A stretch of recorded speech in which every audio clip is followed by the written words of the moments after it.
Weeks prior, after having her house foreclosed on, Joan Girl couldn't get a new place. She ended up having to sleep in parking lots in her car. After all, apartments wanted first month, last month, and a deposit. Which was far higher than her house payment ever was. On top of that, China and California investors had tripled housing, and it was impossible to get anything under $3,000 a month right now, even for a one-bedroom. Joan Girl had found a local gym that would let her exercise and shower there for a very affordable price.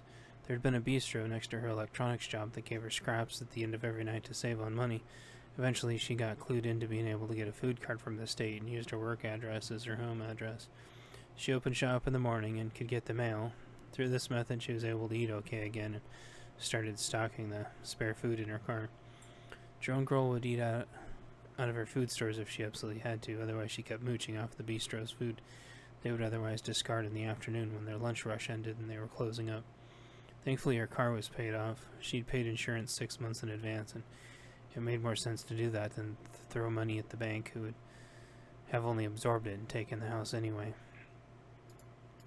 She lived like this for 3 years, never taking a day off at the radio crash. Joan Girl had worked all the extra hours she could, and she could magically pop up at work at a moment's notice if they needed her. She got promoted quickly, getting 401k sharing and additional paid time off and sick leave.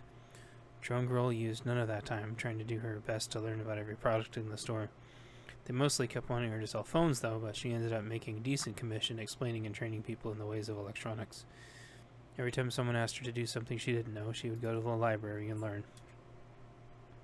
Joan Girl quickly outpaced everyone else in the knowledge department this way. While everyone else was struggling with phones, she was building drones.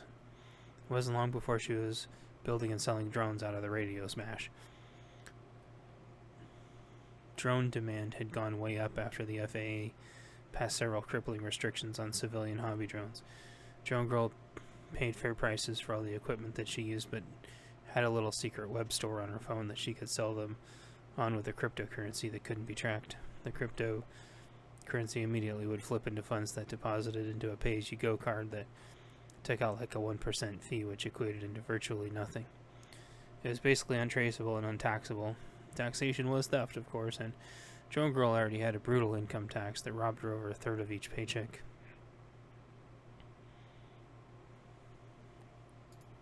Vicariously through her purchases.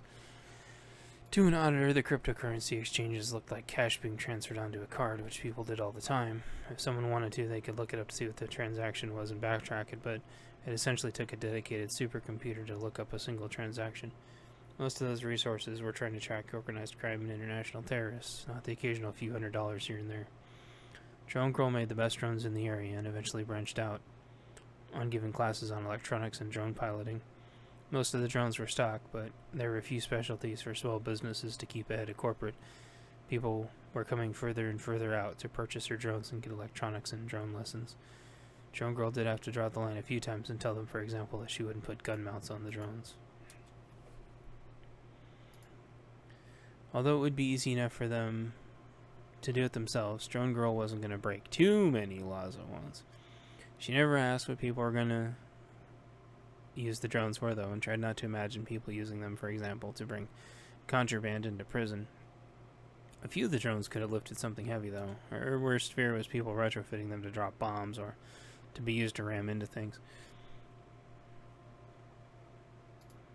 The worst was when people used drones to stop life-saving activities like rescue helicopters or firefighter helicopters, or halt commercial flights at airports, or if they were going to be a pervert and spy on their neighbors in a swimming pool. So, if the person seemed too stupid for their own good, or worse, pervy, or even worse, made any malicious comments in regards to infrastructure, she would politely decline.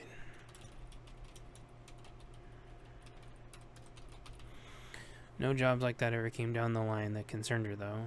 She'd imagined that if any mafia types tried to get her to make anything, that she would have tried to get some leverage over them so they couldn't kill her. Put some data on a dead man switch or something, and use the drone to get the footage. Thankfully, it never had come to that. She had heard of some drone swarm technology, though, that she wanted to get her hands on, as people had been using swarms of drones to counter government operations. She'd never used them for that, but it was a cool concept. There was one time she built two that had tons of bumpers on them. One was a red one, and one was a blue one. It was two brothers that wanted to play bumper drones. Drone Girl told herself that if she ever saw anything too suspicious, she would notify the local authorities, but she suspected the real bad guys had their own drone manufacturers. She also had to admit that bumper drones sounded like a lot of fun. Drone Girl didn't have a cell phone plan. She simply used the Wi-Fi from the bistro next door. She never sold drones on company time and appreciated her job greatly for the freedom it afforded her. Drone Girl also had VPN on her phone, so nothing she did ever got traced back to where she lived. All valuable information she learned talking to different drone enthusiasts that had been trained hard to hide their drone black market purchases. Unfortunately, one day, the company she worked for got bought out due to a lot of messed up reasons. The biggest of which is that they ignored their core group and focused on cell phones. Another reason was online ended up being comparably priced and more convenient.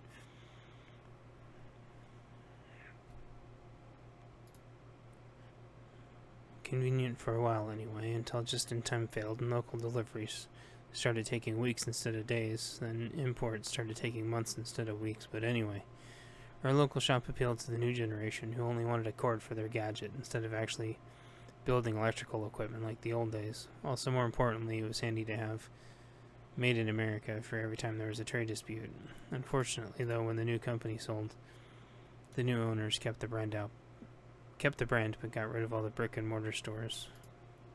All of a sudden, selling a wire here and there to complete a project wasn't paying the bills anymore, especially when the infernal rent kept going through the roof to gentrify all the local businesses to be replaced with ultra-high rent condos. On top of that, minimum wage had somehow been reclassified as living wage and had gutted the middle class and any hope of entry-level jobs anymore. Drone Girl had made it to supervisor, but had never made it to store manager. Not that she wanted to.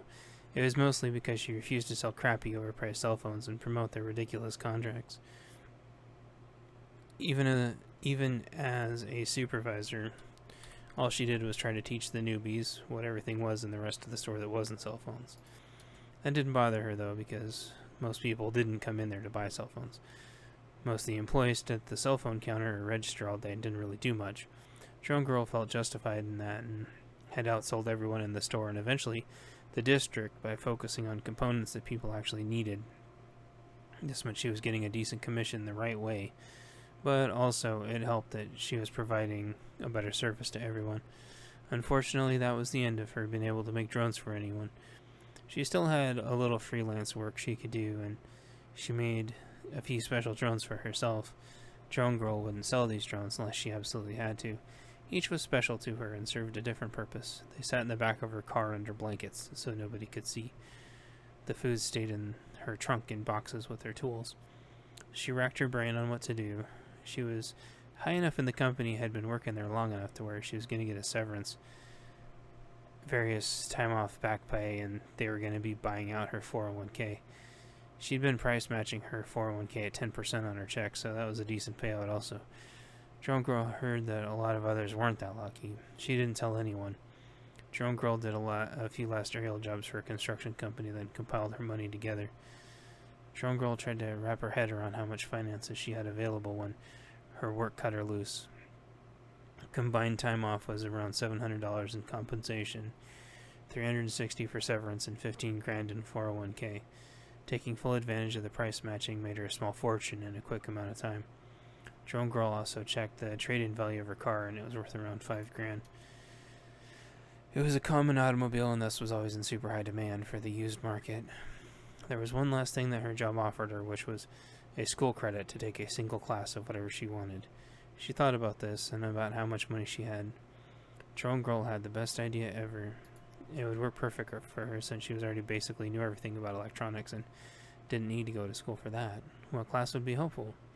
None, really, but there is one class that was a once-in-a-lifetime way she could be completely set up and insulated from so many issues all at once. Drone Girl had seen a pamphlet about other jobs at the library on display. There was one that talked about a Class B CDL, which was driving so-called straight trucks. Those were like buses and dump trucks and other easy-to-drive vehicles. The pamphlet, which she dug around and found, explained all the benefits. Classes only took about a week versus the high-level certification that could take months. Classes cost less than $2,000 versus the higher-level certification that costs as much as $6,000 or higher.